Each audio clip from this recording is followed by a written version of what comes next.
Good evening, everybody. Welcome to iBUG Buzz number 698. Today is Monday, August 25th, 2025. I'm Pete Lane, and I'll be facilitating our call tonight. The iBUG Buzz is an open forum for people who have questions relating to their iOS devices. Of course, these devices will include your iPhone, your iPad, your Apple TV, and your Apple Watch, and possibly even the Apple HomePod. This will also include accessories such as keyboards, braille displays, Bluetooth speakers, and headphones. The iBUG Buzz is intended for folks who are interested in enhancing their proficiency with the accessibility features in iOS, and we focus predominantly on VoiceOver. I'd like to thank all of you who are joining me live tonight via our Zoom conference platform, as well as to those who are listening to a recorded podcast. If you'd like to find more information about iBUG, check out our website. That's the main source for information. That's ibugtoday.org. We are also on Twitter, on Instagram. We have our own Facebook group, and we have our own YouTube channel. That would be the iBUG Today YouTube channel. All of our training events, such as this one, are recorded, and archival recordings are maintained on our website as well as on YouTube. This Friday, of course, we have our Friday night at the virtual movies. The movie this Friday night will be revealed at the halftime mark of tonight's program, when our iBug guy comes in and gives us movie clues that allow us to guess what this Friday's movie will be. Also tonight, just a few minutes following the halftime point in tonight's broadcast, we will have our feature called iToys, where Herbie Allen introduces a new piece of hardware to our audience. This iToys segment occurs regularly on the fourth Monday of each month. So we have that to look forward to tonight as well. And then following tonight's program, beginning at 9 p.m. Central Time, we have the iBug AfterBuzz. This is where folks can get together and have a casual, relaxed conversation about pretty much anything other than the technology we talk about in our training events. With that said, let me talk a little bit about our upcoming calendar. I'll talk about what's coming up this week. Tomorrow, Tuesday the 26th, from 5 until 6 Central Time, and all times are Central, we will have the iBug Mini Buzz. It's a shortened version of this show tonight. Hardware, including Ray-Ban Meta smart glasses and any other smart glasses that are out there, of which the population is growing every day. Every time I turn around, there's a new pair of smart glasses. But other things like HomeKit, smart speakers. So that's tomorrow from 5 until 6 on the iBug Mini Buzz. Also tomorrow night, a little bit later, is Mac and Talk for anyone who has questions relating to the Mac, whether to get one, how do I use it once I get it. Mac Buzz will be starting at 7 p.m. Central Time and run till 8:30. We've got nothing on Wednesday, nothing this Thursday. Coming up on Friday, we've got our regular every Friday night at the virtual movies. And then Saturday, the iBug Apple Workshop from 2 until 4 p.m. We'll learn about everything going on in the Apple stratosphere, news, rumors, things along those lines, and we'll probably hear a couple of really good demonstrations by our own family members here at iBug. Tonight, though, we are now in the iBug Buzz. But right now, I'd like to go ahead and ask everybody to tell us who you are, where you're calling from. I'll get us started. I'm Pete Lane, and I'm in Jacksonville, Florida. This is Herbie in Houston. Hello, Herbie. Welcome. Liz Fort Worth. Hey, Liz. Desi in Franklin, Tennessee. Hi, Desi. Welcome, Bridget. Susan from Houston. Hello, Susan. Welcome. Raheel, Albany, New York. Welcome, Raheel. Mary Alice, Pennsylvania. Mary Georgia. Alice. Robert, from College Georgia? Station. Welcome, Robert. Robert from Chandler. The other Robert, welcome. Gary in Austin. Brad and welcome. Dallas. Welcome, Brad. Al from Abilene. Hello, Al. Welcome. Thank you. Joe from Ontario. Welcome, Joe. Ed from North Bay, Ontario. Welcome, Ed and Brian. Ned from Texas. Welcome, Ned. Julie Houston. Welcome, Julie. Jody from New Hampshire. Sawyer from Spring, Texas. Welcome, guys. Marie Reno. Welcome, Marie. Helene from Woodstock, New York. Welcome, Helene. Greg in Deb from Texas. Kansas. Greg and Deb, welcome to both of you. One Columbus. Welcome, Paul. Dale from Cleveland. Welcome. Valencia from Maryland. Welcome, Linda from Texas and Val from Maryland. Thank you. From Virginia. Hey, Sri, welcome. John, BC, Canada. Welcome, John. Shazadi, Welland, Canada. Welcome, Shazadi. Did I hear anybody who's here for the first time? Al, is this your first time, Al from Abilene? No, I've been in different iBUG activities over the past several years, but I've been off for a while now. Well, good. Well, welcome back. Glad to have Thank you you. back. Yes, Thank you. sir. Anybody else like to say hi before we get started? All right, I'll take that as a no. So let's go ahead and get started with our regular activities. Who would like to ask our first question of the evening? Who wants that honor? I hear somebody trying. In Connecticut. Welcome, Judy. What do you have for us this evening? This might be old news. I don't know, but I just discovered it. Something is terribly wrong with Perplexity. You can't find the submit button anymore. Has anybody noticed that? It's awful. It's terrible. Anybody want to help Judy and share the misery? It's Joe. Yeah, Joe. I can share the misery that it's hard to find it, but I think I managed to do it. I just don't know how. Oh. It's not very helpful, but I can commiserate. Yeah. You can't find it, Judy, or is it not? Yeah, I working mean, at it all? used to be after, yeah. Well, there's something called left arrow, right arrow. I mean, it's horrible. It used to say 4 things and it would say submit, and it's just not there. Wow. It's a mess now. Anybody else have the same issue? And do you happen to have a workaround for Judy and Joe? This is Sri. Yeah, Sri. Have you tried using the 2-finger triple tap to see the itemized chooser shows up? Sri, your audio is a little chooser. bit muffled. The 2-finger triple tap for the item chooser, which puts everything in alphabetical order. Oh, that's a great idea. Oh, I forgot about that. Yeah, great idea, Sri. Yeah. All right, Goodness. go forth and try the item chooser, you guys. I wondered what that was for. Yes. Yes. Cool. Thank you. There you go. All right. Thank you, Judy, for your question. Who else has a question for us? This is Paul. Go, Paul. This relates to ChatGPT, which I installed last week, and was playing around with it a little bit more and decided to try their voices, and didn't get too far with it, and that something sounded weird, and I try to work with it and can't. And bottom line is it somehow turned off my communication to the phone. I could use the touch control, but I couldn't use Siri. Siri would talk if I tapped something, but it wouldn't respond if I was trying to use Siri to communicate with the phone. I had to actually retrain Siri, and that cleared it up. So I haven't played Siri. Yeah, just like you were starting from scratch. Wow. You couldn't use voiceover at all? No, wouldn't recognize voiceover. Wouldn't recognize anything that I was trying to tell. Like I say, I had the control with touching the screen, and it talked to me, but I couldn't go the other direction.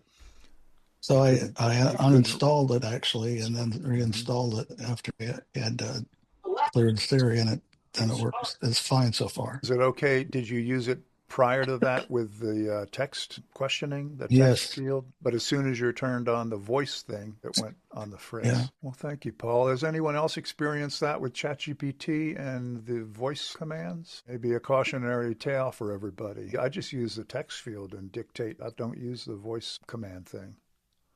Yeah, this is Paul. Yeah, Paul. Yeah, that's what I was doing to begin with, was just using Siri to talk to it. Mm-hmm. Wow. Pain in the butt. Good luck, and keep us posted on how that goes. All right. Thanks, Paul. This is Helene. Yes, Helene.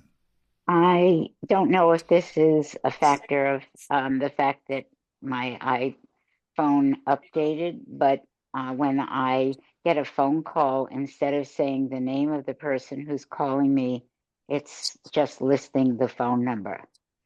If I go into my recent calls, it'll actually say the name of who called me, but I didn't pick it up because it was giving me phone numbers now. Is there any way to go back to settings or somewhere to just give the names instead of the phone numbers now? Good question, Helene. Who can help Helene with that? Any thoughts? Her notifications on incoming calls are just listing phone numbers, none of her contacts. And all of these people are, or at least some of them, are actually in your contacts. Yeah. Yeah. This is John. Yes, John. So it's been a really long time since that's happened to me, but so take it with a grain of salt. But what I ended up having to do was I just restarted my phone. I turned it off for 20 seconds and turned it back on. Some of these things are kind of glitchy, but as I mentioned, it's been a really long time. This keeping in mind that I'm going off of the assumption that you've already created contacts, so the names and the numbers are all coordinated together. Yes, this is Helene. Go, Helene. Yes, well, whenever I go into recent calls, it'll say the name of the person, not the number. Yeah, that's strange. This is Shazadi. Yes, Shazadi. Sharing my personal experience, it happened to me when I did the update. It would tell me exactly like her number, and sometime I would get WhatsApp call, and it will say someone is calling from WhatsApp. It wouldn't tell me who they are, even though they were in my contact. And now my right headphone works, my left phone doesn't work with Hey Siri.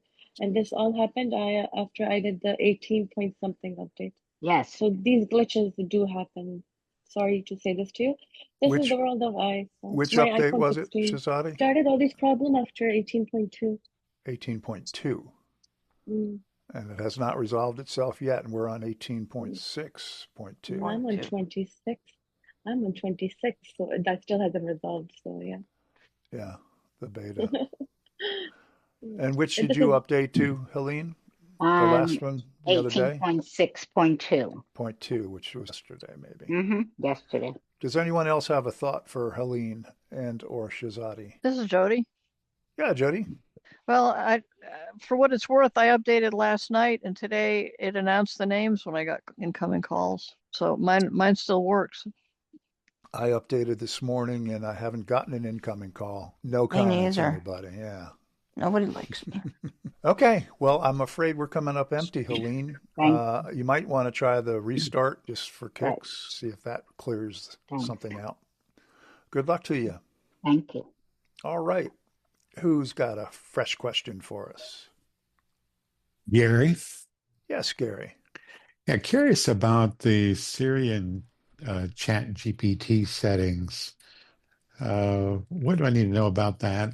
Seemed like I remember hearing something about not linking them, but I can't remember if I heard that or dreamed it or what. But who can fill Gary in on connecting Siri with the ChatGPT? Because there's a setting in the Siri, I guess it's Siri and Apple Intelligence settings. Right. Yeah. And I was just curious what I needed to do, if anything, about that. Because I do have the ChatGPT app. This is Joe. Already. Go ahead, Joe. I don't remember what it says because it's been a long time since I set it up, but you don't really have to do anything. You just have to hit the button and it'll do it. Yeah, I was just curious if there were any advantages or disadvantages to doing that. This is Joe. Go, Joe. I think there are, because sometimes, especially if you have the Hey feature on, you might want to ask a question and you can just ask it to ask ChatGPT rather than going into your ChatGPT app. Okay. Yeah, I don't have the Hey turned on, so this is Paul. Well, you don't have to, but yeah, I don't have. I've got a 13 phone. I don't have that 16, so I don't have the Apple Intelligence. So I didn't have that issue with that. Mm-hmm. I had just upgraded to 0.2 also before I had the problem. Okay. This is Sri. Yeah, Sri. Hopefully this sounds better. Okay, so you go to your settings, and then you can go to Apple Intelligence and Siri. Go ahead and double tap on that, and then swipe right to turn that on. Once you turn that setting on, then you'll get a new extension down in the bottom, and one of the extensions is ChatGPT. You double tap and select that and enable it, then you'll have ChatGPT working with Siri. Okay, I just wasn't sure if there was a reason not to do that or what. So since any there isn't, I will. Sri, that you've experienced, Sri? No, I actually use it pretty frequently. When I know I can't get the answer from Siri, I'll just ask ChatGPT instead. Cool. Audio sounds much better. Thanks for switching. That's Just a super, reminder for everyone, if you're not speaking, please remain on mute. We're getting quite a bit of background noise. Just be sure you're muted. Who is that, Shazadi? Go ahead, ma'am. Yeah, I was just gonna add to everyone's comment. The best thing when happens is when you link your account straight from your chat GPT section where she just mentioned, and then you have a retaining history. So say if you want to go back to a conversation, it keeps a record history. So then if you want to go back to that conversation, copy it, paste it, whatever, then you're able to go back to it. So that's the one advantage of linking your accounts. Good And point. that's about it. Good point. Thanks, Shazadi. Dawn from Houston. Yes, Dawn. Could Sri repeat that, because I did hear some background noise. I didn't get all of it. Yeah, there was somebody else talking. Sri, you want to run that by us one more Sure. time on connecting them? Go ahead. Sure. So first you go to settings, open it up, double tap, then swipe right to your Apple Intelligence and Siri, double tap on that. Swipe right, there's a button to enable Apple Intelligence. Once you turn it on, you're going to get a verification. And when you turn that on, you get an extension towards the bottom of the screen. You swipe right until you hear that, and that extension is the ChatGPT extension. You double tap on that, you enable it, then your ChatGPT is linked to your Siri. Tell us more about what the extension looks like. It's just a toggle turning it on and off. Okay. A button toggle. Good. Yeah. Okay. Does that help, Don? Yes, thank you. You're welcome. Thank you, Sri. Who else has a question? This is Jody. Whoop. I heard Brian and then Jody. Go, Brian. I was just going to mention, I just tried Perplexity to see what was happening. Mm-hmm. And when I put in my text, if I swipe right, I think it was twice, you hear a right arrow, and that's the submit button. Okay. That's the submit button. Yeah, and when I tapped on the right arrow, it submitted it. Okay. This is Sri. Yes, Sri. I was wondering, could they check to see if screen recognition comes on, if that's turned on, if you hear the submit button? Brian, do you have screen recognition in your rotor, or can you turn it on No, try I again can and see if yeah, that right arrow button turns into a submit button? All right, let us know. Jody, what do you have for us, young lady? Yes, just going to do a follow-up for the iBUG Cafe talking about the Agiga Echo glasses, and there's been a postponement in their being released. They were going to be released this month, and they've changed it to the end of October for the people that originally signed up for the glasses, and then for the people that signed up later, it'll be the end of the year or the beginning of next year. Yeah, I think they said hopefully by Christmas, but doesn't sound good. But yeah, October 29th. Thank you, Jody. Sure. Good point. And that's right. So I would, anybody who may have signed up as a result of our cafe on the Agiga Echo Vision glasses, you're probably in that latter group, so you can wait probably at least till the end of this year and into next year maybe. Thanks, Jody. Go right ahead. I was just going to say that one of the reasons that they are delaying the release of the glasses is because they have had some problem in the speaker in one of the arms, and they want to get that completely fixed before they send out glasses and then have people unhappy because they're not working properly. I'm really pleased. I think they're being very transparent, and I'm willing to wait for a really good product. So anyway, that's all. Thank you, Desi, for adding to that. Yes, that was in the email communication that I received also. This is John. Yes, John. Going back to the Perplexity situation, if that right arrow button is consistently the submit button to get the response, I wonder if it'd be possible to use the two-finger double tap and hold and just label it as like send or submit. I just don't know if that right arrow button is consistently the submit button, but just a thought there. Good point. Yeah, that's a good way to relabel buttons or label unlabeled buttons. Thank you, John. All right. Any other fresh questions? Dawn from Houston. Yes, Dawn, go ahead. I had a question. I know last week they were saying we could ask old questions, so I wanted to know, how can I sign a document from an an email. How can you sign a document from an email? Are you receiving one? Because typically you do that through an app called DocuSign or something like another app that is usually sent to you on an email. Are you in that situation? Well, I was sent a document and then I had to sign it, but I was like, I don't know how to get down to the document to sign it. It was sent through my email. I see. As an attachment, I guess. Yeah. All right. This is Anybody have Brad. any suggestion? Go ahead, Brad. Yeah, usually if you receive an attachment in your email, regardless of what it is, a Word, a text document or a PDF or something, it's going to be at the very bottom of the email. So you could do a four-finger single tap, or I find there's some buttons at the bottom. If you put your finger on the lower left corner, I believe the button actually probably says delete, but you don't want to delete.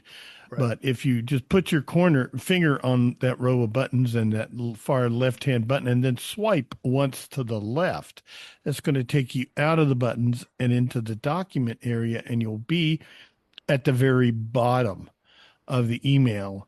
And you should probably be right there on the attachment. And you can do a one finger double tap, and it actually will open the attachment in a viewer window. And then in the bottom, one of the two bottom corners, forgive me, I can't remember which one, you should find a share button. And you can, what are you trying to do? Print the document? You want to sign it, but you're going to have to get it in hard copy. You're going to have to get it out of the email. Just sign it and forward it back. Well, you're going to have to open it in something else because the viewer won't let you do anything with it, but VoiceOver read it to you. So you're either going to have to put it in some other kind of PDF editor, if you have one of those. I'm not real good at recommending those for the iPhone. Mm-hmm. Or what a lot of times people want, unfortunately, is to print it out and sign a hard copy and return a paper copy to somebody, which is a whole nother thing to deal with. Yeah. Good explanation, Brad. Dawn, I think you need to be asking whoever sent it to you how they expect you to do that. Yeah. What do they want? What do they want back from you? Raheel? Yes, Raheel, go ahead. Dawn, when I used the DocuSign, I used it opened up in the web browser, and then there was like a couple of tabs. One of them was not the draw tab. There was some other tab. Hey, Raheel, excuse me. She didn't get the document. You did not get a DocuSign as part of your email, did you, Dawn? No. I think you said you just got an email with an attachment without the DocuSign. So that's not going to fit her situation. Yeah, Dawn, I would just write back to whoever sent it to you and said, I'm sorry, I don't know how you want me to sign this. Do you want me to print it as a hard paper copy and then sign it with a pen by hand? Or what do you want me to do to return this to you? Robert? Because usually you can't sign it as an attachment. Robert? Okay. Go ahead, Robert.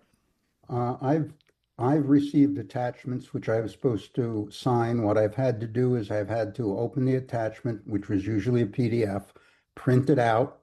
Then I had to sign it, and then I used my printer scanner to rescan it as a PDF once it had been signed, and then send that.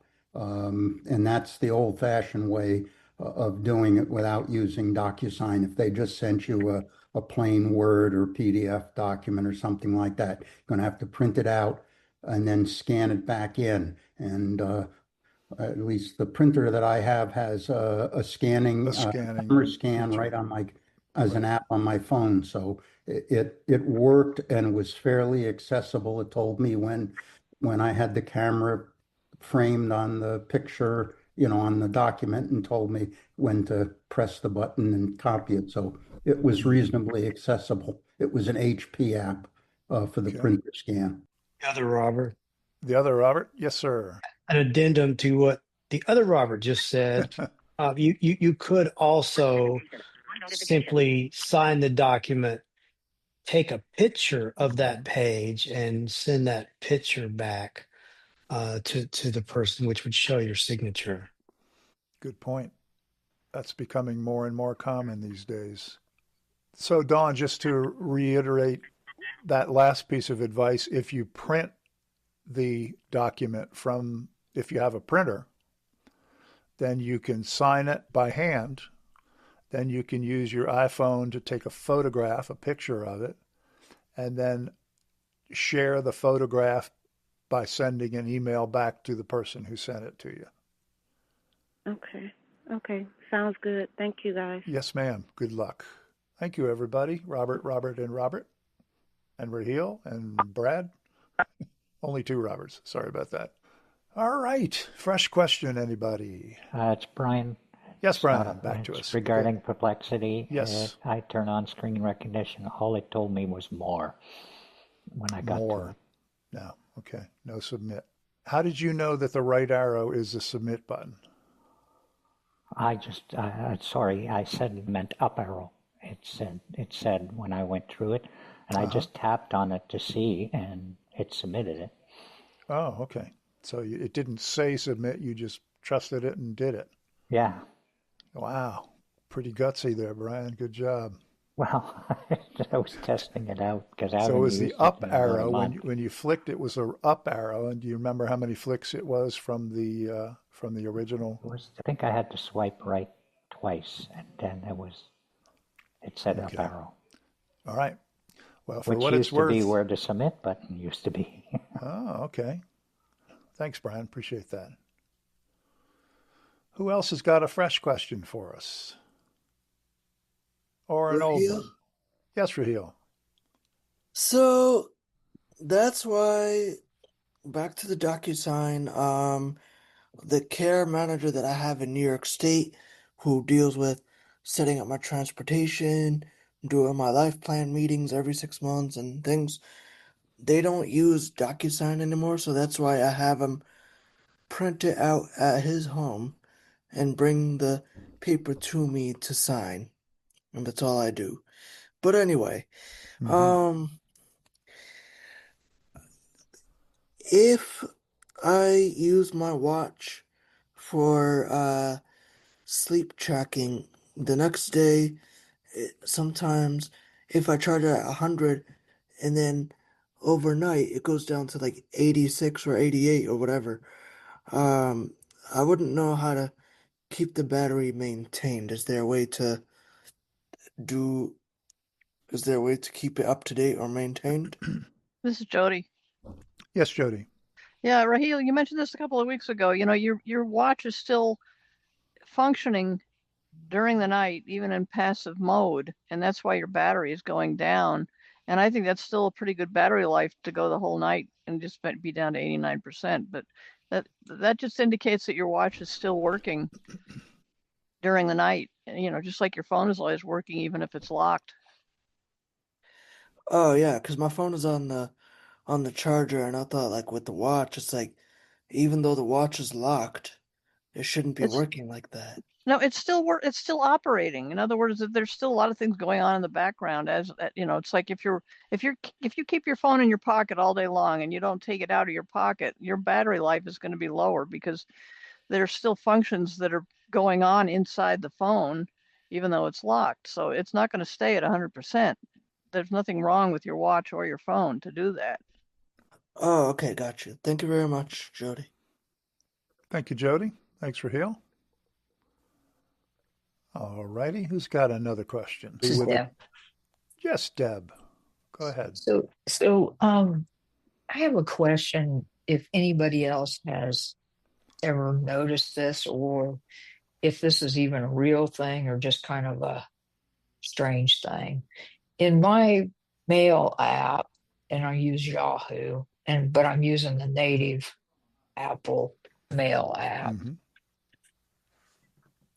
Here a while back, I had a message that I deleted I guess. I'm pretty sure I did. And a few days later, I found that I needed to find that message. And it might have been more than a few days, but at any rate, that message was no longer in my trash. And to my knowledge, I never deleted the trash. I wonder if it only holds a certain number of messages. And that I know that's a weird question, but I was just surprised that it only went, I think it was a couple days ago when I was looking for this message, and my trash messages only went back to August 16th.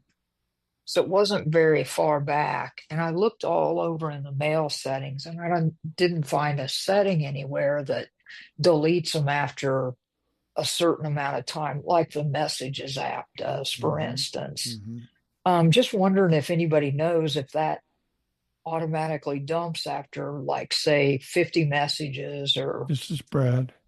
Yes, Brad. What kind of mail? Who's your mail provider? Gmail? Yahoo. Yahoo. Okay, good. That's one I definitely use. Okay, go into your mail settings and go into accounts and go to the account, whatever your email at yahoo.com or whatever it is, right? Mine's ATT Yahoo, but it's still Yahoo. You should find someplace in there under a setting, and maybe under advanced, and in the trash folder, it probably asks you how long you want to keep messages that are in the trash. And I don't know how long ago this was, but I told mine to keep them forever. And that way I know they stay there until I delete them. And the same thing for some other stuff. I think there was attachments or something else. I can't remember all of them, but go and look in your settings. And I don't know, it's probably under advanced. I know on the computer, it asks, it's called mailbox behavior, but I don't believe it's called that on the iOS mail app. But it's under advanced. There's some stuff about your incoming and outgoing, your name. There's some other stuff, but you'll see a button towards the bottom that says advanced. And I believe if you look in there, you may find it. Sounds like it was only about a week old, though, right, Deb? You said it could be set to delete them as early as 1 week. Yeah. Well, she said the most recent one in there was the 16th, so I don't know when she was looking and how long ago. Yeah, she said the 16th was relative to when she looked. But like I said, go look in there, and there should be a setting. I'm going to go look right now too. All right. Well, Thank you. come back and let us know, Brad, when you've confirmed or found something differently. All right, Deb, good luck, and thank you, Brad. Appreciate that. All right, we're still open. We've got plenty of time in this first hour. Who'd like to ask a question? Val? Yes, ma'am. Okay. I was told recently that you can make international calls with the WhatsApp and FaceTime apps, but I'm wondering, do you still have to have like a international calls plan with your provider, or do you just have to use Wi-Fi to make those calls? Great question. WhatsApp and FaceTime? Yes. Okay. Who can help Valencia? Raheel, go ahead. No, you could still have your provider, but WhatsApp, it works on your data plan. So I think it's like free to make international calls using WhatsApp. And possibly FaceTime, I don't know. I know it's free to make international calls on WhatsApp. Anybody else? This is Jody. Yes, Jody. It doesn't use your cellular plan. It uses your Wi-Fi, which is why you can make the international call without getting charged. Right. It's not too good to be true, Val. Thank you. This is Shazadi. Yes, Shazadi. Just to add to what everybody said, the contact that you're trying to call also has to have WhatsApp because it's the application that you both download, and then you or them have to add the contact, and then you can reach to each other using WhatsApp. And also the WhatsApp uses Wi-Fi or cellular as long as it has access to internet. So anything can be good, but both parties have to have WhatsApp. Okay. This is Joe. Yes, Joe. And if you're going to use FaceTime, you have to have your contact has to have their FaceTime set up. They have to have an iOS device. They also have to have FaceTime and have it set up. Yeah, but they don't have to have an iOS device because you can send a link if it's an Android. Oh. That's been around for years, Pete. Can you elaborate for Valencia, who's the one who asked the question? I don't remember how to do that. I haven't done that myself. Oh, okay. But if you're doing it through the FaceTime app, they need to have an iPhone and they need to set up their FaceTime. Yeah, but I believe you're right. You can do it by sending a link to an Android user. Good point. Thank you, Joe. This is Jody. Jody, and then John. Just as a quick comment, I would make sure cellular is turned off before you make the call because you don't want it going on your cellular and getting a long distance, Good, out of country charge. Safe piece of just advice. To be safe. Yeah.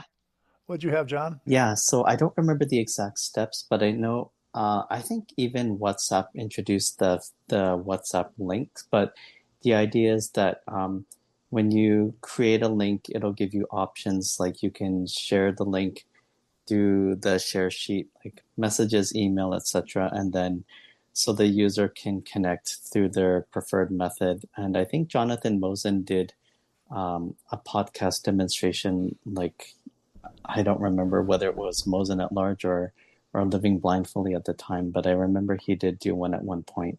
Great. All right. Well, there you go, Valencia. Go connect. Yes, Brad. Yes. Thank you. Okay. I took a look at the mail settings. And here's what I find on the iOS. This is for Deb. Deb, you listen. Go ahead, Brad. Sorry. Okay. I go to settings. I go to mail. I open it up. At the top, one of the first things says accounts. Okay. Tap on it. There's my list of the different accounts I have set up for various things. I tap on the one for Yahoo. Okay. And when I go in there, of course, first there's some check boxes. What services do I want? Email, calendar, contacts, etc. Down below all that, it says mail settings or account settings for that account. And I double tap on that. And that's when I'm in there and I see things like my server, incoming, outgoing, some other stuff. Down at the bottom, I see advanced. And once I'm in advanced, the first thing it says is, there's some other stuff in there, but the first thing at the top of the list is mailbox behavior. Okay? So I look at mailbox behavior and it lists the different folders. And the one I'm looking at is primarily, it calls it deleted items. Okay? So I double tap on it. And here there's a whole bunch of folders where you can select where you want your deleted items to go. And they're all on the, because you're using IMAP, but it's pretty hard to use anything other than IMAP these days. And if you are, you shouldn't. It shows all these folders that I have on the server. And I have chosen for my deleted items to go to trash. So look, and I did not see a setting for how long I wanted items to remain in the trash folder.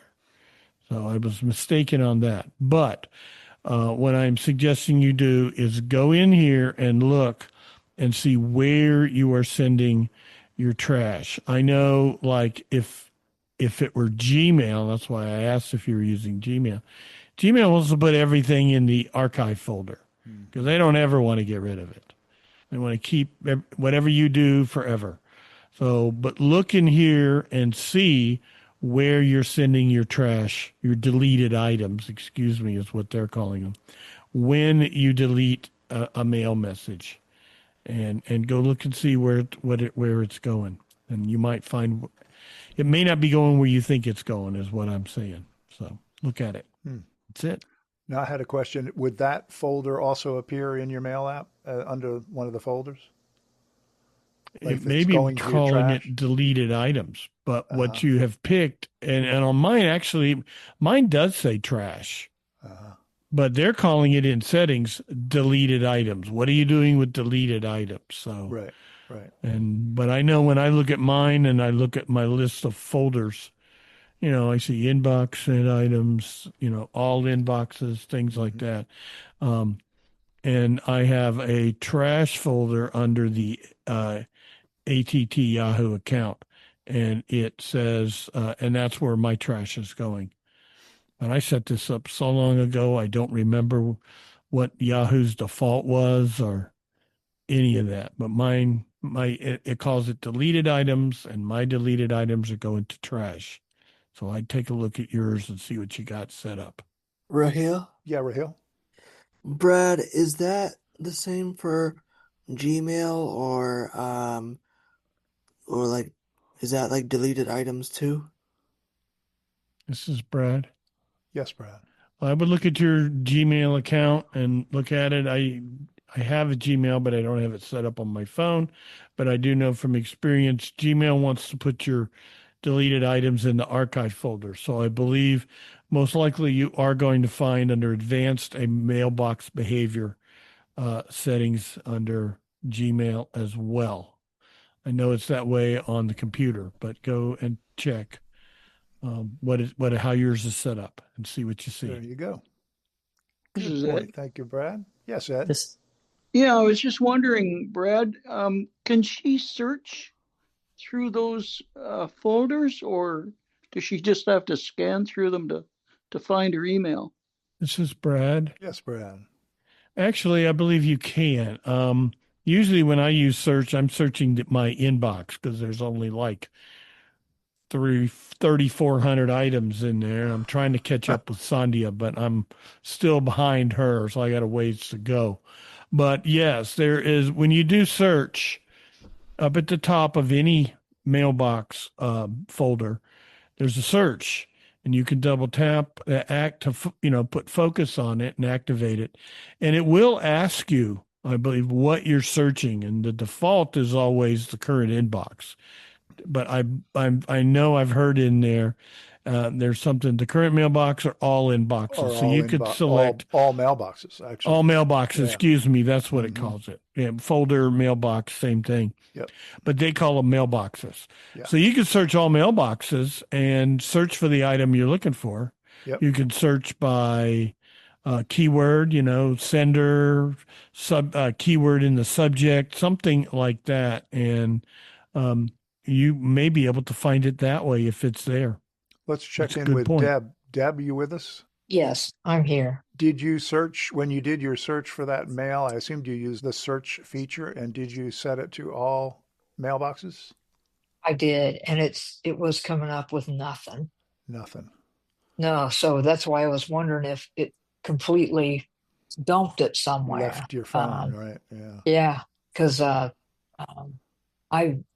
I found my deleted items in the trash. I mean, that's where I found them. I haven't checked that setting though that Brad was talking about. Might want to go but ahead anyway, just to see what Yeah. else might jump out at you. John, you Sure. were going to add something? Yeah, so I don't know if we were specifically focusing on mailbox behaviors or like viewing, but I used ChatGPT, so take this with a grain of salt. But it said that for just for Yahoo in general, the storage capacity is 20 gigabytes, but you can pay for more storage. As for viewing, I asked it, does mail day syncing affect the trash folder? And it said, yes, it does. So one of the things you may want to consider trying is if you go under, assuming it's the same, the iOS function is the same on all the email clients, you could go to settings, apps, and mail and look for the menu that has your mailboxes. And when you go to Yahoo, assuming Yahoo is set up like the other ones where it gives you the option mail days to sync, if you set it to no limit, that may allow you to view the entire trash folder in terms of whatever your maximum storage capacity is. So I wasn't sure if you were talking about viewing or mailbox behaviors, but that's just what I got from ChatGPT. Okay. Interesting. Thank you, John. All right, Deb, best of luck to you. My question is, what's next for Apple? Are the features of the newer features of the new iPhone going to be the same like the old like the 10, or it's going to be the same? So it's going to be like the 15 Pro versus the 10. Is it going to be like is it going to be the same, or it's just going to have like different features? Okay. Well, you have a 10 now? Yeah. Yeah, I'd wager that not many of the features of the new phone, which will be the 17, by the way, I don't think many of those features will be like you've got in your iPhone 10. That's 7 phones ago. You follow me? That's a long, long time ago. And a lot of features have changed. A lot of features have been updated. We've got AI, artificial intelligence. We've got Apple Brad. Intelligence and all kinds of things since then. Go ahead, Brad. I've had an iPhone 10. Actually, I think Tico's got a 10S, I think. I can't remember. But anyway, Right. 10S. Yep. Actually, to tell you the truth, it's not much different. There are new features that are added, but if you're used to using a 10, you're not going to have any problem with any of the current iPhone 16s, and we don't know what will be different about the 17. I know they're talking about a camera bar, but I'm not able to picture that. But I mean, yes, it's going to have a side button for the camera. Nowadays, that's something they added on the 16s. It's below the when you're looking at the phone, it's on the right-hand side below the side button, and that's a new thing to learn to do. But I would say the base and anything else that's different is software, not hardware. So it's bigger. It's going to be bigger. I think that was a 5.4-inch phone, a 10 and the 10S. Maybe I know the 10R was a 6.1 inch. I'm not sure about a 10S. Could be wrong. Maybe you have a 10. But anyway. Thank you, Brad. All right, folks, with that, we're going to call it the end of our first hour. Before we move on to our halftime activities, I'd like to give anybody who wasn't here for the opener to tell us who you are, where you're calling from, and if you're new to iBUG or to the iBUG Buzz, let me know that. Who would like to say hi? Mary B., Pennsylvania. Hello, Mary. Ohio. Hey, Pat. Welcome. This is Intisar from Iowa. Intisar, welcome. Thank you. Jake from Michigan. Welcome, Jake. Hello. Sarah in Vermont. Welcome, Sarah. Hello.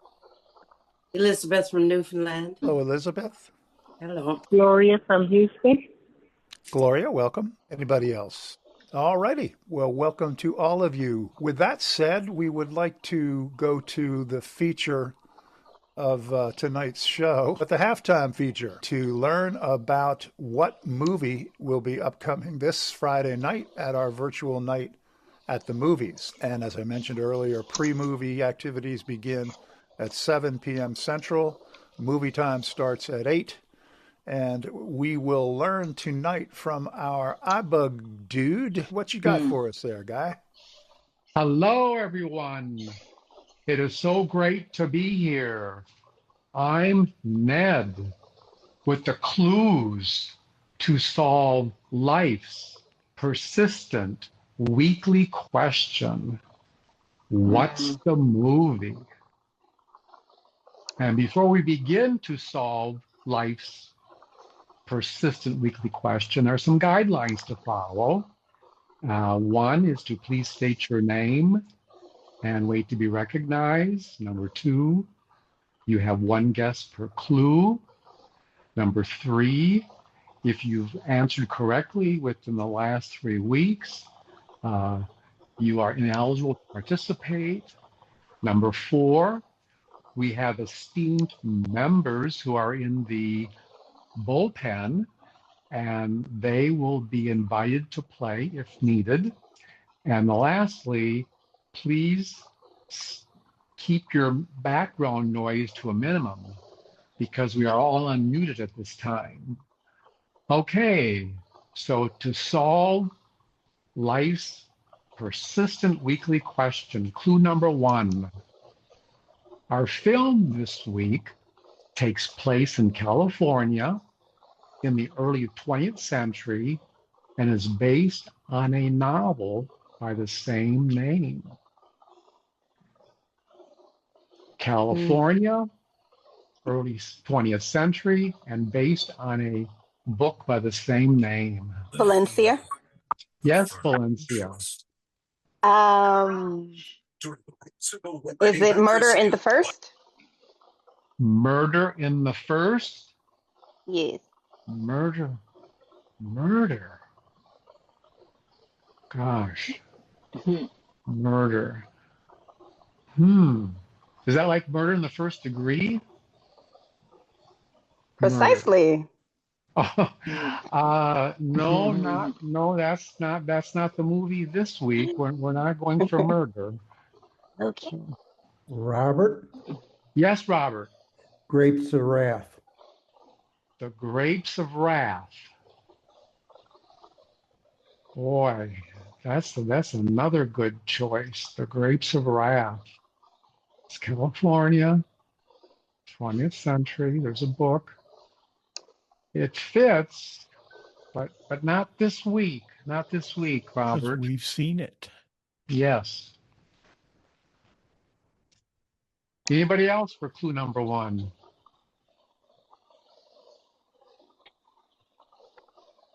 Chiguranaka. Yes, Chico. Part 2 of Billy Joel. Part 2 of Bill. Boy, that's a really good choice, but no, not this week. Okay. Maybe. Yes. Of Mice and Men. Of Mice and Men. Boy, you guys are so close. You are going around. Raheel? Yeah, but no, it's not Of Mice and Men. Raheel? Yes, Raheel. I'm going to say Tragedy of Macbeth. Tragedy of Macbeth. I don't know if that took place in California. I don't know. Could you repeat the question? No. The clue? The clue is our film this week takes place in California in the early 20th century and is based on a novel by the same name. Okay. Sarah. Yes, Sarah. East of Eden. East of Eden. Are you going in the correct direction there? East? Is that east? Is East of Eden? Is that one of the road shows with Bob Hope and Bing Crosby and Dorothy Lamour? No. It's the same ballpark that I think you may be talking about. East of Eden. East of Eden. Ding, ding, ding, ding, ding, ding, ding, ding, ding. Right, correct. So. Good job, Sarah. Good job, Sarah. Double shoot on you. You guys were dancing around Way to John go, Sarah. Steinbeck. Yeah, so With the I was great- thinking John Steinbeck too. Yes, John Good job. Steinbeck. Yeah. Okay. That is my favorite book. East of Okay. Eden. Good for you. East of Eden was released in 1955. It is 1 hour and 58 minutes, rated PG. It's drama. It stars James Dean, Julie Harris, Burl Ives, Raymond Massey, Joe Van Fleet won an Oscar for Best Supporting Actress. So it was nominated for 4 Oscars and 1 win. Joe Van Fleet. Is her prize a trip to the Garden of Eden? No. Well, I'm sorry, I can't remember. Who is it? Who guessed it correctly? Sarah. Sarah. Eve Sarah. herself. Sarah, you are so lucky. You are going to be the envy of everyone. You are going to receive an iBUG Colors, no less, the lucrative bean crop farm owned by Cal Trask, James Dean in the film. You are getting the whole enchilada. Oh Literally. boy. Lucrative bean Bean farm. farm. All right. Bunch of enchiladas. Enjoy it, Sarah. So the iBug team has really gone out of their way to get the whole lucrative bean crop farm. Just for Wow. you. Yeah, everybody's invited. All right. Yeah. I don't want to be anywhere near Beans that and party. more beans. Yeah. So thank In you, iBug thank you, colors. Sarah, Oh, for thank you. solving Light's persistent weekly Red question. beans and black beans. Good. Thank you. Well done, Sarah. Good job, Sarah. Good job, Sarah. Is that all Yes. you got, Ned, or you got anything else? No, that's it for this week. Okay, well, thank you. Good job, Ned. It's the iBug Byte time. This is a feature that I'm sure some of you have heard about. Many of you are probably familiar with, but maybe not for a long time. So I thought I would revisit it and maybe touch on some of the how-tos on how to use this feature. The feature that I'll be presenting tonight will be sending effects in the iOS Messages app, screen effects and bubble effects. Here we go. Hi, folks. Pete. I wanted to do a quick review of some of the special effects that we can use in the iOS Messages app. Due to our limited time, I'll only touch on two styles of effects, bubble and full screen effects. We can get to both of these styles very simply. Let's get started by getting into my Messages app, and I will pick a victim, a recipient. Pete Lane, 904. How about that? Next, go to our regular message text field and double tap. Type or dictate our message that we want to accompany the special effects. I'll dictate. Message, text field, is editing, testing screen effects in the Messages app in iOS using VoiceOver. Test 1, bubble effect. There we go. Our next step is to flick to the right to the send button. Send button. Here's where the magic lies. Rather than double tap the send button as we would normally do for a straight text message, we're going to perform a single finger double tap and hold. Send with effect. Selected. Bubble. Button. 1 of 2.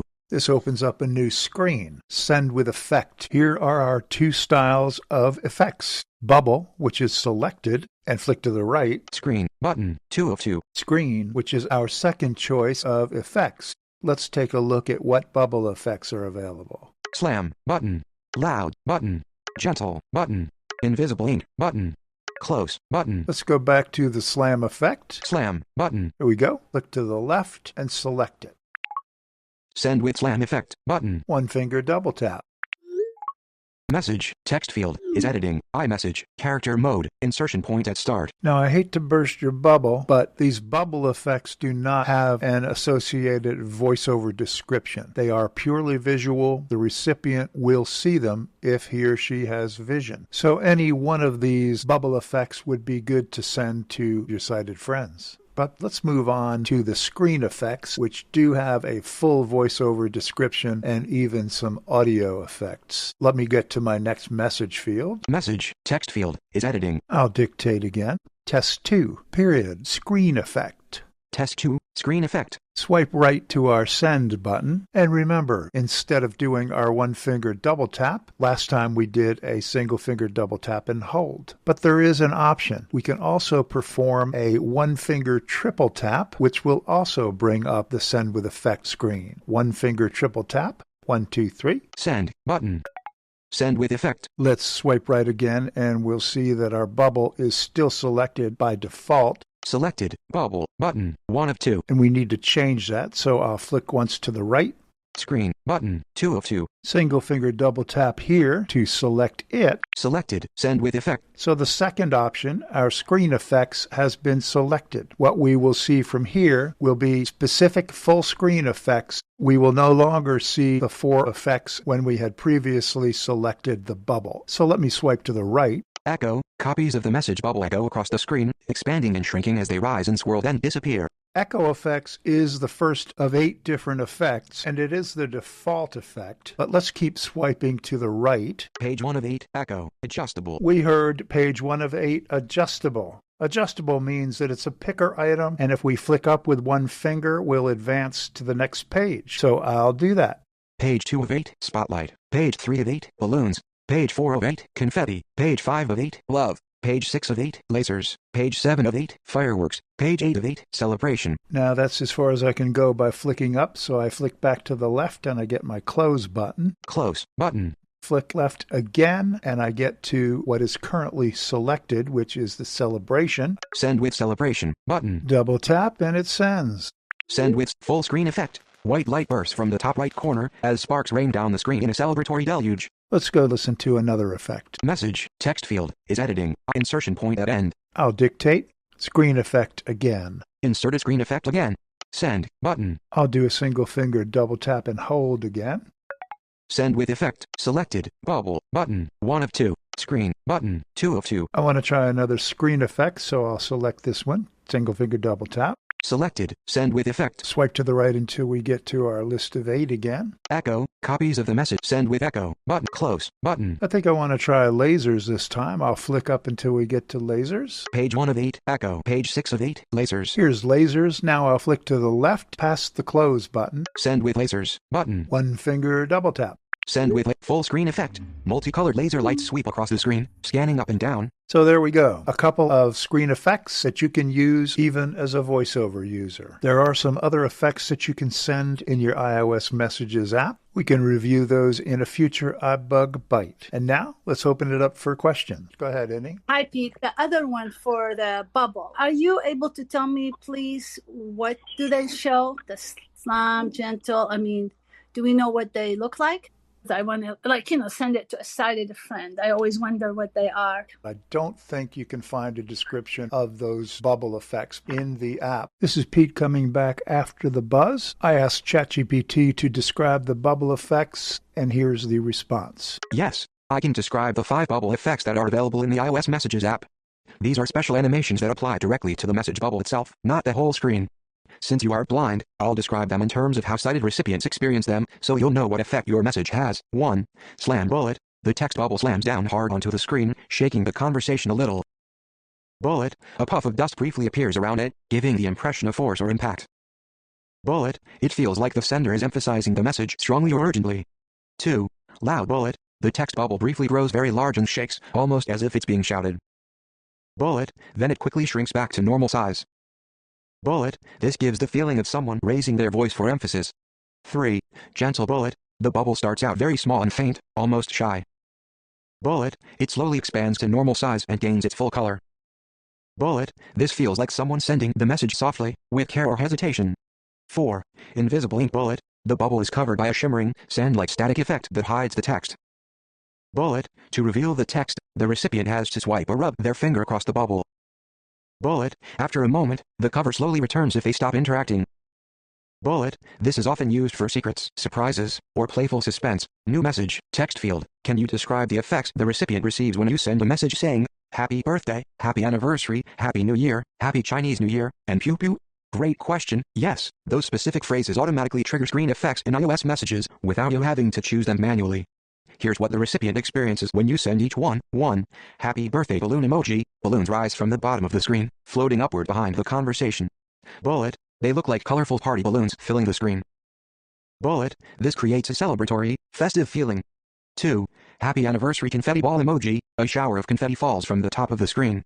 Bullet. Multicolored bits of paper cascade down behind the chat bubbles. Bullet. It feels like a party or celebration being thrown in honor of the message. 3.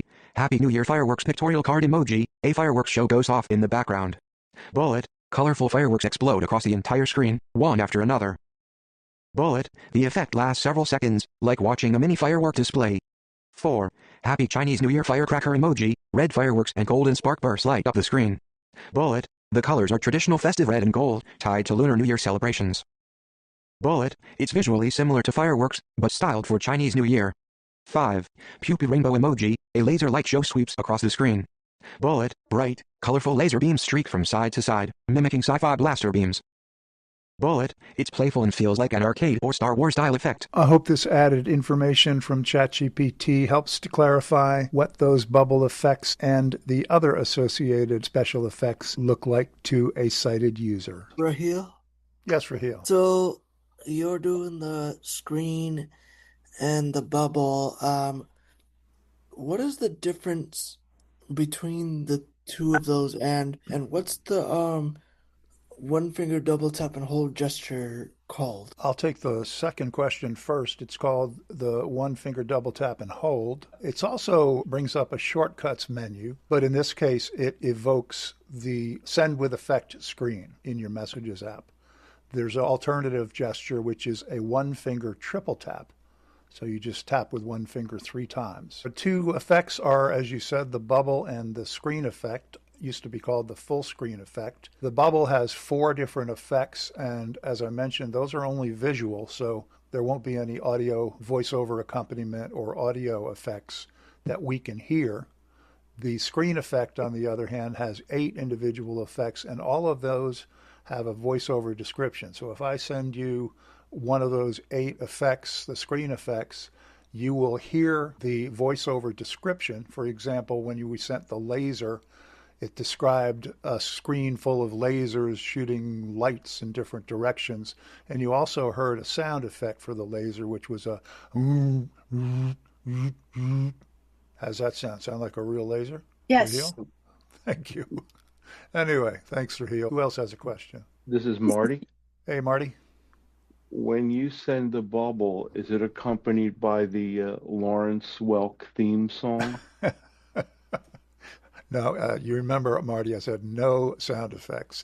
Oh, Fortunately, in that case. I think I remember that there used to be voiceover descriptions, so I was surprised when I found that there was no. The one finger double tap and hold. So you're saying alternatively you could do a one finger triple tap? That's right. Okay. Yep. Both of those will also pull up your shortcuts menu Is when that you're like on the a particular context app. menu? Yeah, Is that the like, old context menu. I think Yeah, it's now thanks. called shortcuts. You got it. Oh, okay. Thanks. Who else? Shazadi. Yes, Shazadi. Excellent presentation. I love these effects, especially when you're sending a birthday message or a celebration message. I find these effects giving them a personal touch. So thank you for sharing this. Well, thank you for bringing those up, Shazadi. Shazadi mentioned the birthday message.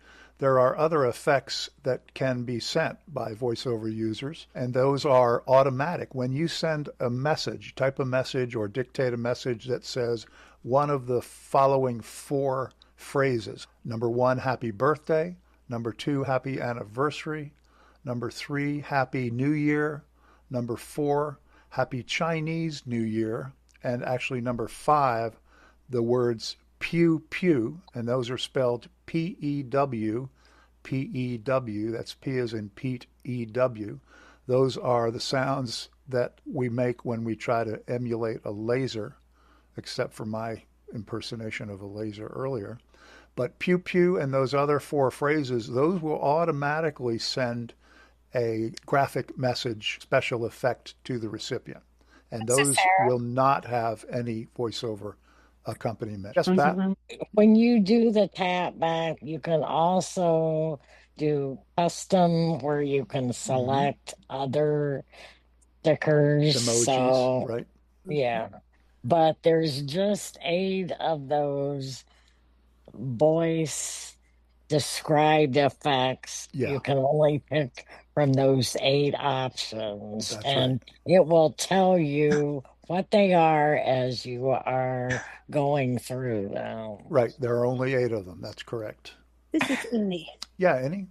Okay. That was the first time I hear about it when you guys talking about the happy birthday, happy anniversary, or congratulations. So all what I need to do, like if I am texting, just saying happy birthday without adding a name or anything, and when I send it, it's gonna send something with it. Yes.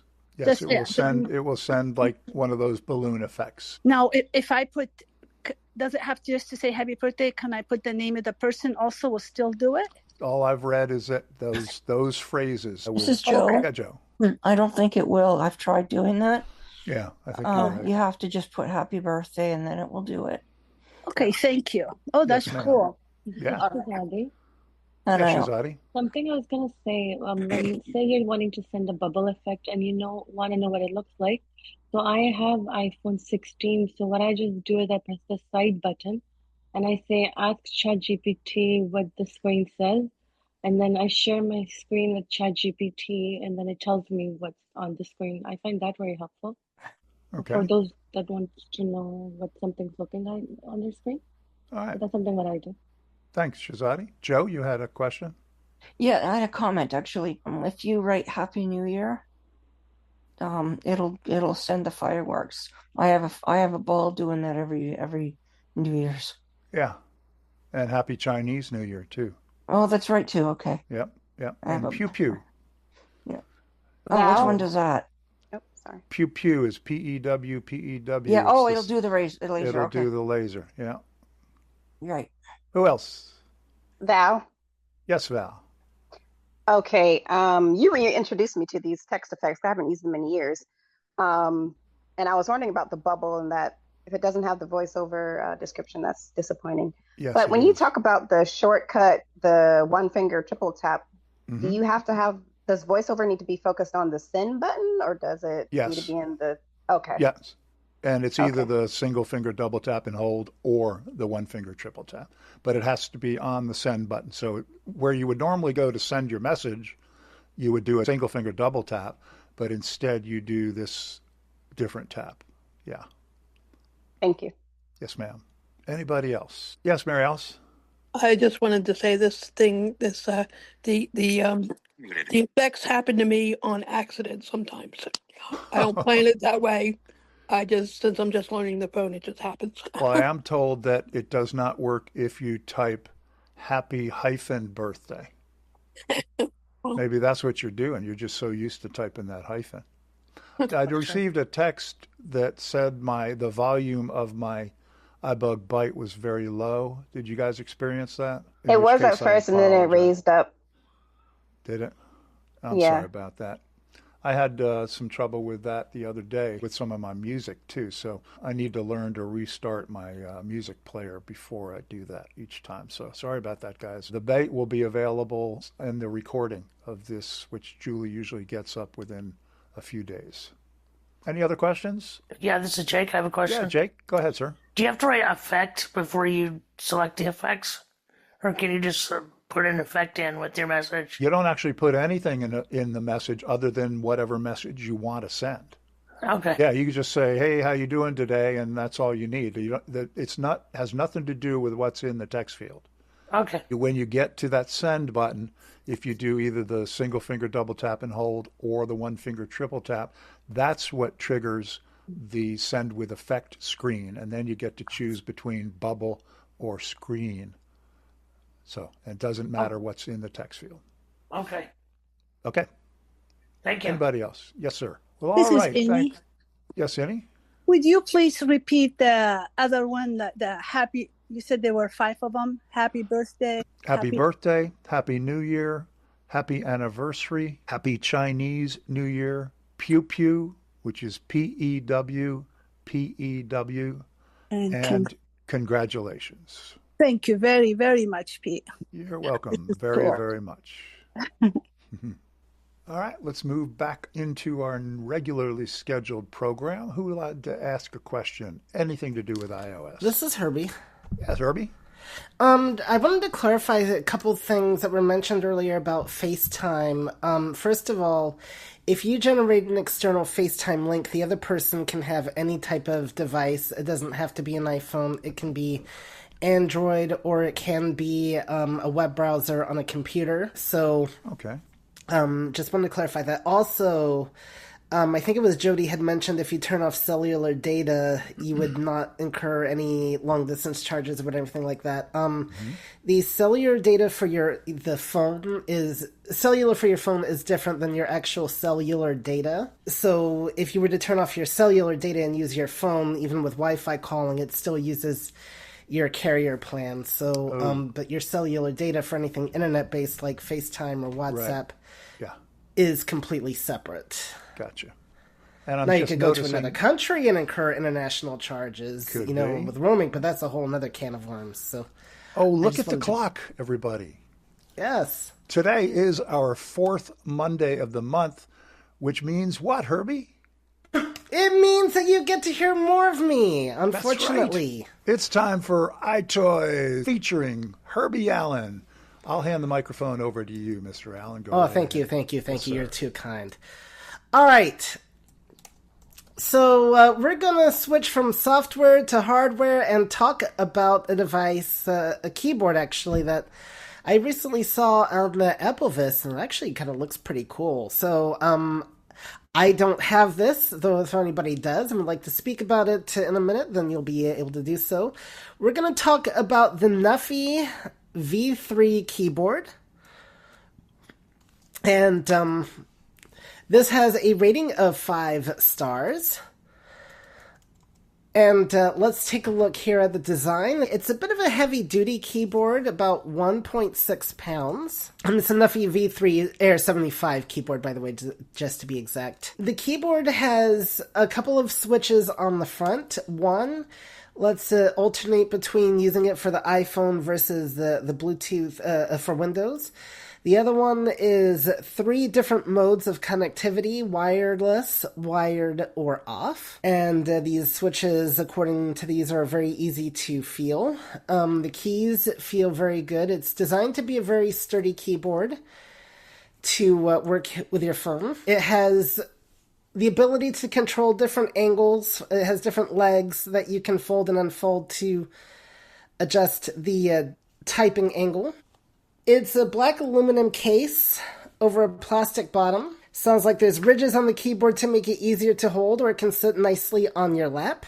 And it uses a USB-C charger, and the cable that comes with it is a USB-C to USB-A cable, which can plug into your computer. But you can use any cable you so desire. You do not have to use the original charging cable. It has a pretty good battery life, too. Okay, so the keyboard is very rugged, but it is not waterproof, but it definitely seems to be dust-proof. Major capabilities: it has a battery life of 1,200 hours of continuous use with the newer battery, which is pretty impressive, actually. Now, it does help, though, that if you turn off all the backlighting to get the most out of the battery life. What else can I tell you about this keyboard? Oh, it takes about 5 hours to charge. So you can use the function keys to navigate, to bring up things like the spotlight search with the iPhone. That is typical of any Bluetooth keyboard, of course. It sounds like there's a wireless dongle you can use that works for other computers but is not any use for the iPhone itself. It comes with a knob, like I said, that you can actually use to adjust the volume level of your iPhone. And this person is saying that it's the best keyboard they've ever experienced in every single way. And it sounded like that this person is a heavy typer, and the keyboard, though, is not very noisy, and most of it was their heavy typing. That's pretty good. There are some function keys, like I said, will summon Spotlight Search. And you've got F7 and F8 and F9 for skipping backwards, pause, and skipping forwards. And F8 also works as the magic tap key as well. F12 and F11 are also volume control keys, so it sounds like you have a couple of different options. And this keyboard is less than $40, so that's the price range given on it. And tell you what, let's see what questions you have, and let's see what else I can look up for you. This is Marty. Yes, Marty. So, how is it spelled, and is it, I assume it's QWERTY, and I assume it does not have a numeric pad, and what's its size in inches? Okay, so it is spelled Nuphy, and then Air, AIR, 75, and these are all separate words, by the way. And then the letter V and the number 3. So that is the keyboard. The AppleVis article, by the way, also includes a external link. I don't think it has a numeric keypad. 12.56 inches. Okay. Is it available on Amazon, do you think? I'd have to look. The external link goes to their direct website, but you could definitely try typing in it on Amazon and see what you come up with. Okay. All right. Who else? This is John. Yes. Is this keyboard only wireless, or is there a wired option? It's wired. It's wired as well. I don't know if how well the wired will work with iPhone, because that might just work with a computer, but it definitely does have a wired mode. This is Pete. Yep. You said the F8 key also acts as, did you say magic tap? Yes. Would that be the two-finger double tap? Yes. Start and stop music, probably. Yeah. Start and stop music, answer phone calls, Any that of type the of thing. magic tap stuff. Okay, cool. Yep. This is John. Yes. A side note to that, mine doesn't have that function, so I do VO hyphen. All right. Yep. Okay. Anybody else? Well, it definitely sounds like a pretty cool keyboard, and the fact that it can, like I said, it works with both iPhone, or you can switch it to the Windows mode. But you'll want to switch to the iPhone mode for it to work best with the iPhone. That's what the reviewer is saying. So once again, that's the Nuphy, or is it Nuphy? I don't know. NUPHY space Air 73, all one word, AIR 73, space, the letter V as in Victor, and the number 3, Bluetooth keyboard. Oh, this is John with one more. Yep. Is it a Windows layout? Let's see if I can find anything. I know it has a Windows I think the mode changes how the layout works. It mentions the switch. You can switch it from a Windows mode to an iPhone mode. It sounds like it has a multi-purpose switch that can affect the layout. All right, Herbie. All right. Thank you, sir. Good job. The Newfie Air. All right, folks, this brings us to our final segment. We've got, about 20 minutes or so till after buzz and casual, relaxed, shoot the breeze type conversation. Who's got a fresh question for us? Gary. Gary, go, sir. Yeah, just a quick follow-up to the Apple Intelligence question. I went in and turned it on, and now all I see is downloading support for Apple Intelligence. And that's been going quite a while now. So is that just something that is going to be ongoing now that it's turned on? My goodness. Downloading support for Apple Intelligence. Support for Apple Intelligence. This is Shazadi. Yeah, Shazadi. It's just downloading all the stuff that it needs for the intelligence. It will do this. It might take some time. Just keep it connected to the Wi-Fi and battery charged, and then you'll be good. It should be done within a couple of hours. Sometimes it takes some time. Oh, it takes a couple hours to do that? Okay. I don't have to worry about that. It depends on your Wi-Fi, but does take time. Yeah, I've been doing it now maybe for 30, 40 minutes. So. Oh, it can take longer. Yeah. So mine took longer. Mine took 2-3 hours. Oh, okay. Good to know. Okay. Thanks, Shazadi. Good. Yeah, thanks for asking, Gary. I didn't know Sure. that. All right, who else has a question? This is Innie. Yes, ma'am.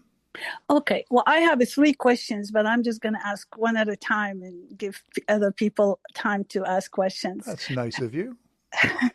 So the other day on my iMessage, and it has an address, and it was just the address by itself. So I was able to get that address shared into the contact card for that person. But I don't know how I did it, because then I got another address and I tried to do it this again and I couldn't do it.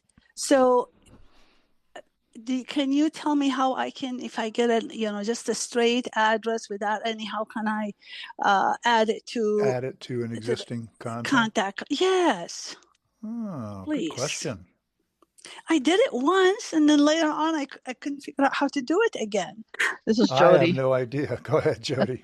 Is this an email address you mean? No, a street. Let's see. Oh, a street address. Yes. Okay. Well, I think you have to actually go into the contact and add it. Yeah, that's what I had to do that with the second one, but with the first one, I really never added it. This is Jody. Go ahead, Jody. The first one would have been in the contact card. It would have been part of the data in the contact card. And then when you want to add another address, you're going to have to just hit edit and then go in there and add it yourself. This is Innie. Yeah.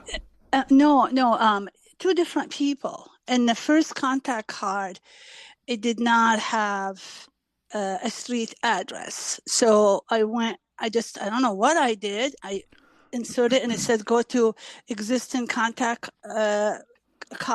assistant contact, and it went in. The second one, it was completely a different person. I was adding it to a different contact card. And you had already established the contact for that first person, right? So then they just sent you their mailing address, and somehow you got it included into that existing contact and you don't know how. Yes. Yes. I never had to type it in. Something showed up and I was able to add it. And then later on that day, somebody else sent me and I thought, oh, I know how to do this. But all the different strokes I did and touch, I had to go and type it in. Christina? Yes, ma'am. Christina? The first time you did it, where it all kind of happened magically, I wonder if you went into your rotor, you put voice over focus on the address, then you go into your rotor and you go to links, and then you swipe down until you hear the address, and then double tap, and then I think options come up. Do you think maybe that's what you did? No, I did not go to the rotor. I hardly ever go to the rotor. Okay, I'm not sure. Yeah, it was really strange. Well, I have a question for Christina. So the address was in the text of the message. So you're saying you might go into links, there's no links theoretically, right? Unless you're thinking maybe it saw it as a link, possibly.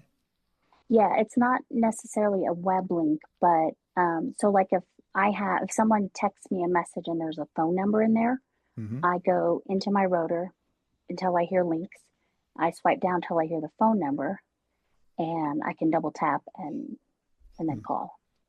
And you think that might also work with the street address? With the address. Go ahead, Marie.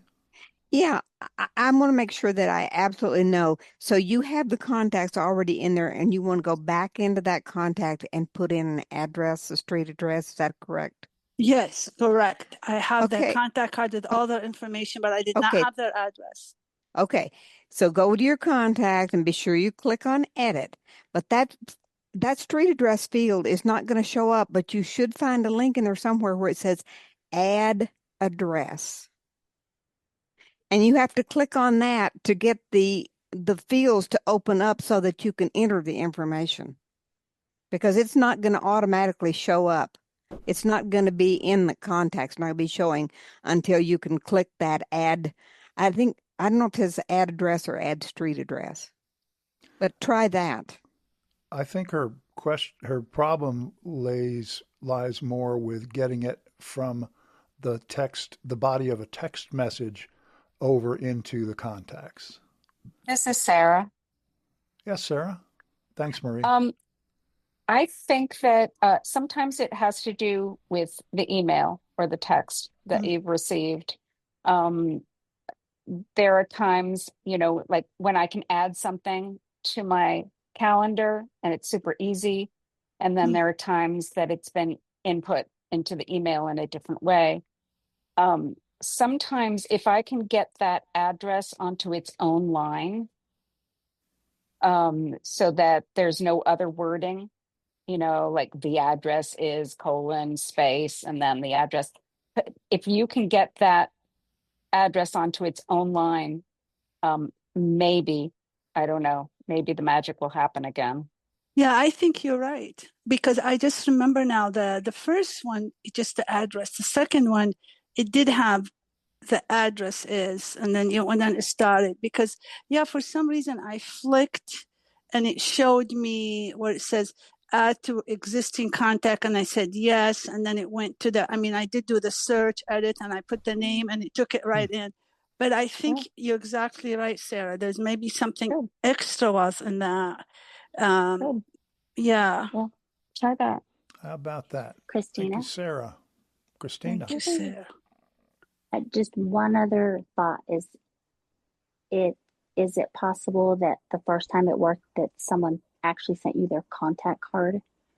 Because if that happens and you open it, if you double tap on it, you do get some options to add to existing contact or create new contact. Yeah, if it came as part of the contact card, right? Yeah. No, I think it was just an address, and I had just that. Yeah, but I think there was a couple words before the address. I'm trying to remember that. Yeah, wasn't as clean as the first one. But probably that's it. I'm not gonna try it again with just straight address. Thank you so much, everyone. Yeah. So I Good thought luck. there was a different way, but I guess maybe that was it.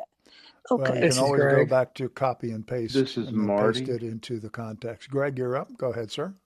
Yeah, Annie, you might play with doing the one finger triple tap on the address and the text to the email. I know I've used that before on some information, and that'll pull up that menu of create a new contact with this information Yes. or add to an existing contact. Okay. Yeah, that's what I was looking for. I was looking for that, and it didn't show. Okay. That's Try a that. one finger triple This is tap like we Marty. used in the iBUG Byte. Go ahead, Marty. A different question.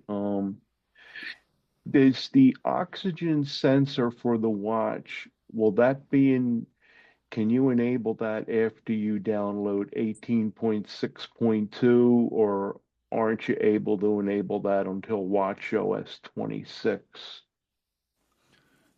Apple Watch, who can help Marty? This He's is running Robert. short of oxygen. Who was that? John? No, it was Yes. Robert. Robert. I'm sorry. Go ahead, Robert. You first, and then John. The update only applies to Watch Series 9 or Watch Series 10. Right. If you So I have have the one of 10. those two watches, as soon as you do the update, the sensor is available again in the watch. But they don't. The way that it works now is that you tap on the sensor, it will do the reading, but it will not show you the report of the reading on your watch. You have to go to your phone to the health app to see what the reading actually was. So that's how it works now. This is Marty. How do I get to the sensor? Because I did update to 18.6.2 on the phone, This is and I have Brad. Watch 10. Robert, you want to handle that one? I don't know how you have your apps set up on your watch, but if you have them set up so that when you go to apps, they're listed alphabetically, that's how I have mine set. You'll find the blood oxygen sensor under the B's. It's right near the top. Oh, okay. Okay. Brad, you want to add to that? Yeah, I just was going to point out to Marty was asking, the oxygen sensor has been in your watch all along. Right. If you have a 910 or the second gen Ultra, all Apple did when this lawsuit came about a while back was they changed the software that so that you couldn't use the sensor. Right. And all they've done now is, in a very cagey move, have figured out a way to issue a software update that, like Robert described, you're now able to use the sensor, but you can only access the information from the sensor on your iPhone and not on the watch. The sensor's on the watch, right. But the data gathered by the sensor cannot be read on the watch. It's now reported to the health app, and Apple is pulling an end run around the lawsuit. This is Marty. So I have the Watch 10. So to enable the sensor, do I have You don't to have to do do anything in anything. the You don't do any. It's health already. app? It's just there. Just I open know the. it's there. Just Right. open the oxygen sensor app on the phone, and tell it to do a reading, and then you're gonna. I mean, on the watch, and tell it to do a reading. Then, like Robert described, you're going to have to go to the health app on the iPhone running 18.6.2 in order to read the data. You cannot read the data on the watch. Right. You have to go to the health app. But the sensor has been there all along. Good stuff. Thank you, Brad. Thank you, Robert. All right, Marty, we got time for one quick question before we head on out. Oh, this is John with a side note. Go ahead, John. So you guys can correct me if I'm wrong, but it's my understanding that you had to do the watchOS update and the iOS update for it to work, I believe. If I'm wrong, then I don't mind being corrected. This is Brad. Go, Brad. John is correct. Also, John is in Canada, so he has not been affected by any of this situation. Mm-hmm. This is only in the United States. Above and beyond the call, right, John? Yeah. Good So job. John's probably been able to use it all along if he's had a 10. So, okay. But this is only something that affects people in the United States because the lawsuit was actually in the action that stopped it, you being able to use it was actually something that was done by U.S. Customs because the watches are manufactured outside of the United States. So when the lawsuit from, I believe the company is called Massimo that came up with this technology, they filed suit against Apple, and therefore it forbid the watches, the 9, the 10, and the Ultra 2 from being imported into the United States. So Apple said, we're not going to, we want to prevent this. So what they did in order to comply with the patent infringement lawsuit that was filed by Massimo was disabled the feature. So the Watch 9, the Watch 10, and the Watch Ultra 2 have been able to be imported.